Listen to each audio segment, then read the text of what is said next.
World Tune TV.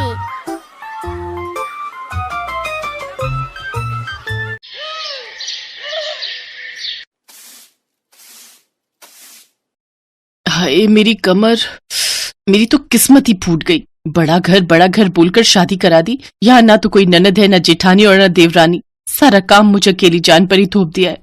और मुझे तो ये समझ नहीं आता कि सिर्फ 3 लोगों के रहने के लिए इतना बड़ा घर बनवाने की आखिर जरूरत ही क्या थी।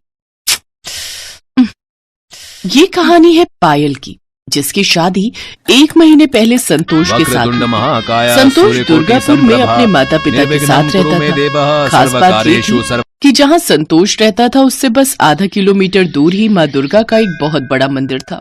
लोग दूर दूर से उस मंदिर में मन्नतें मांगने आते थे। संतोष से शादी करके पहले तो पायल बहुत खुश थी, लेकिन जब उसे पता चला कि इतने बड़े घर का सारा काम उसे अकेले ही करना है तो वो चिढ़ने लगी। फिर ठीक उसी वक्त, बहू हो गई झाड़ू। ओहो, अब ये नाश्ते के लिए कहेंगी। मैं तो झाड़ू लगाते लगाते ही थक गई और अब जाकर नाश्ता भी बनाना पड़ेगा। अरे हो गया, बस आ जाओ, नाश्ता कर लो। हैं? अब आपने बनाया नाश्ता? हाँ, आलू के परोठे बनाए हैं। मैंने सोचा मेरी बहू बेचारी सुबह से झाड़ू लगा रही है तो क्यों ना मैं ही नाश्ता बना दूं आज।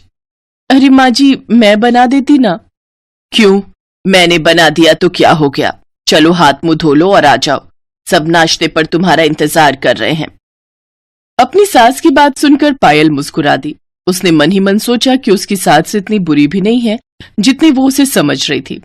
फिर खाने की टेबल पर, अच्छा बहू, नाश्ते के बाद तुम मेरे साथ जरा बाजार चलना। अब क्या लेना है माँ जी? अरे वो संतोष के फूफा जी आ रहे हैं अकबरपुर से। अच्छा, किसी खास काम से? नहीं नहीं, वो माता के सामने हाजिरी लगाने आते ही रहते हैं अपने पूरे परिवार के साथ। वो संतोष की बुआ और उनके 3 बच्चे। बस इतने से लोग? पायल लता के साथ बाजार गई और ढेर सारा राशन लेकर आ गई। अगले दिन संतोष के फूफा जी अपने परिवार के साथ आ गए। बेचारी पायल का काम पहले से 3 गुना हो गया। अब वो सारा दिन झाड़ू लगाती और फिर सब लोगों का खाना बनाती। 3 दिनों के बाद संतोष के फूफा जी अपने परिवार के साथ वापस लौट गए। लेकिन पायल को क्या पता था कि उनके जाने के 2 दिन बाद ही लता की बहन का परिवार माता के दर्शनों के लिए आ धमकेगा।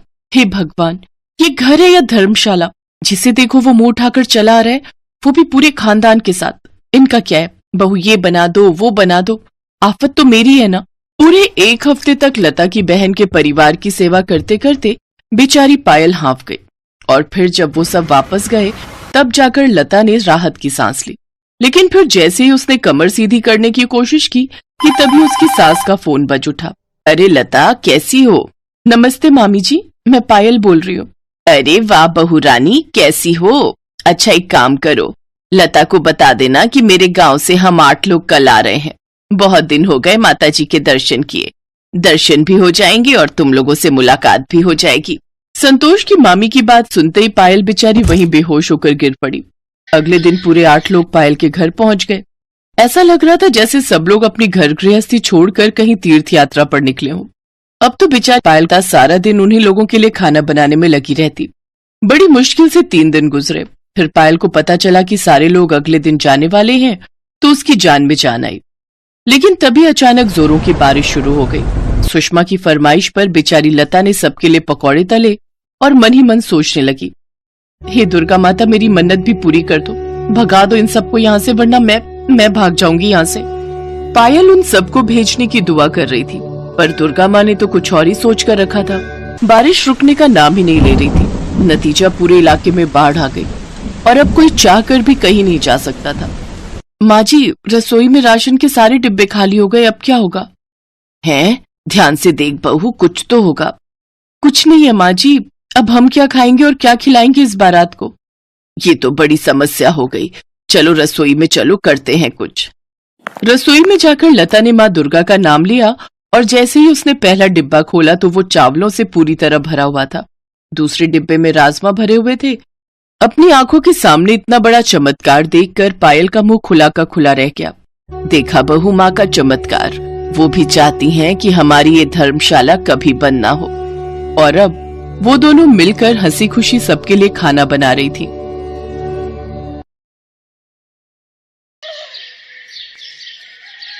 लाडो, ओ लाडो, अरे कहाँ है तू? मैं अंदर हूँ बाबा। अरे अंदर क्या कर रही है? बाहर आकर देख मैं क्या लेकर आया हूँ अपनी लाडो के लिए। मैं पढ़ाई कर रही थी बाबा। अब ये तो जलेबी है। अरे वाह बाबा, क्या बात है, आज बड़े खुश लग रहे हो आप। अरे वो धान का पैसा आ गया ना, अब तेरी फीस भी दे दूंगा कल। नथुराम एक छोटा किसान था। वो अपनी बेटी प्रतिमा के साथ एक छोटी सी झोपड़ी में रहता था। प्रतिमा की माँ की बहुत पहले ही मौत हो गई थी। उसके बाद से नथुराम ने ही प्रतिमा को बड़े लाड प्यार से पाला था। बाबा, जलेबी बहुत ही बढ़िया थी, सच में मजा ही आ गया। अच्छा बाबा, मैंने रोटी बना दी है, चलो मैं आपके लिए खाना लगा देती हूँ। क्यों, तू नहीं खाएगी लाडो? नहीं बाबा, कल मेरी परीक्षा है, मुझे अभी पढ़ाई करनी है, और वैसे भी मुझे भूख नहीं लगी, ये जलेबी भी खा ली ना मैंने। प्रतिमा को पढ़ने लिखने का बहुत शौक था, तो नथुराम ने भी ठान लिया था कि जब तक प्रतिमा चाहेगी वो उसे पढ़ाएगा। लेकिन होनी को तो कुछ और ही मंजूर था। कुछ दिनों बाद ही खेत में काम करते हुए अचानक नथुराम को दिल का दौरा पड़ा और उसकी मौत हो गई। रिश्तेदार प्रतिमा की जिम्मेदारी नहीं लेना चाहते थे, तो उन्होंने बिना कुछ देखे भाले बगल के गांव में एक किसान चंदन से उसकी शादी करा दी। चंदन बारात लेकर आया और प्रतिमा को ब्याह कर अपने घर ले गया।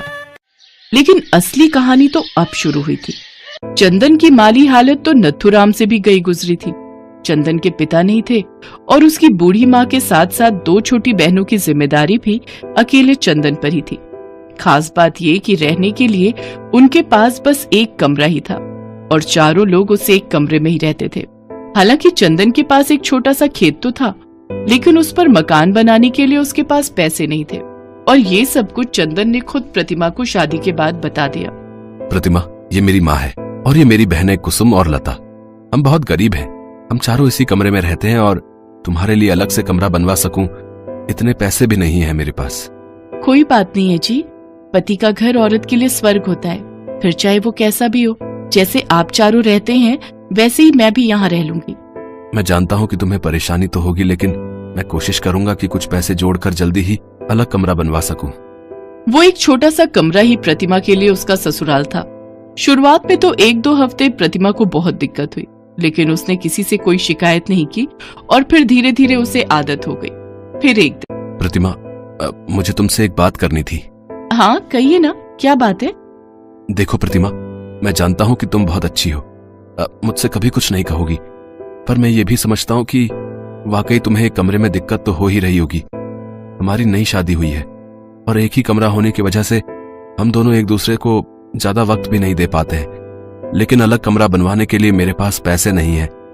तो मैं सोच रहा हूँ कि क्यों ना मैं शहर चला जाऊं, वहां जाकर अच्छी कमाई होगी तो अलग कमरा जल्दी बनवा सकूंगा। ये आप क्या कह रहे हैं? नहीं, मैं खुश हूँ, सच में मुझे कोई परेशानी नहीं है। आप मत जाइए मुझे और अपने परिवार को छोड़कर। मैं जो बोल रहा हूँ बहुत सोच समझ कर बोल रहा हूँ प्रतिमा।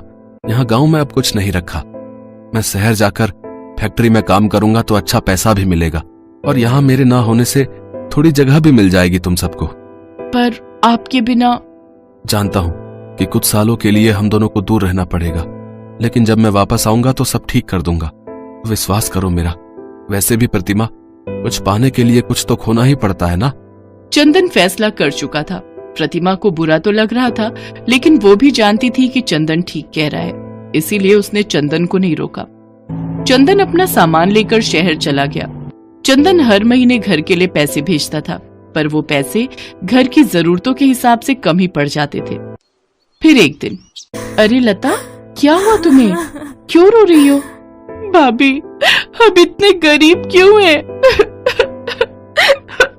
अरे पर हुआ क्या, कुछ बताओ तो सही। पता है भाभी, आज कुसुम दीदी का जन्मदिन है, लेकिन हमारे पास इतने पैसे भी नहीं कि उनके लिए कुछ कर सके।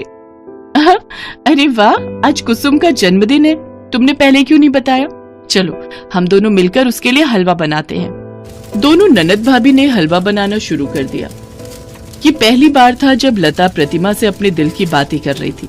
बातों बातों में लता ने प्रतिमा को बताया कि उसे और कुसुम दोनों को पढ़ने का बहुत शौक था, लेकिन चंदन की इतनी कमाई नहीं थी कि वो दोनों बहनों को पढ़ा सके। ये बात सुनकर प्रतिमा को बहुत दुख हुआ और उसने मन ही मन में ठान लिया कि अब वो खुद भी पढ़ेगी और अपनी दोनों नंदों को भी पढ़ाएगी। अगले ही दिन से प्रतिमा ने अपने उसी एक कमरे के ससुराल में बच्चों को ट्यूशन पढ़ाना शुरू कर दिया। घर का काम चंदन की माँ और बहनों ने संभाल लिया और धीरे धीरे प्रतिमा सारा दिन ट्यूशन पढ़ाने लगी। वो बाकी बच्चों के साथ अपनी दोनों नंदों को भी पढ़ाती। और फिर एक दिन, भाभी आप क्या पढ़ रही हो? लता, ये यूपीएससी की किताब है।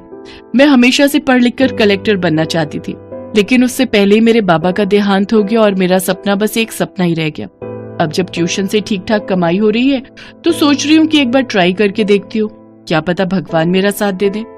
भाभी आपको जरूर परीक्षा देनी चाहिए, मैं भी चाहती हूँ कि आप कलेक्टर बनो। अच्छा, अगर ऐसी बात है तो फिर तुम देखना, मैं दिन रात एक कर दूंगी और कलेक्टर बनकर दिखाऊंगी। प्रतिमा कसम खा चुकी थी, उसने खुद को दिन रात पढ़ाई में झोंक दिया। प्रतिमा की प्रतिज्ञा पूरी करने के लिए उसकी सास और उसकी दोनों नंदे भी जुट गई। वो तीनों पूरी कोशिश करती कि प्रतिमा को कम से कम काम करना पड़े ताकि वो पढ़ाई पर जोर लगा सके।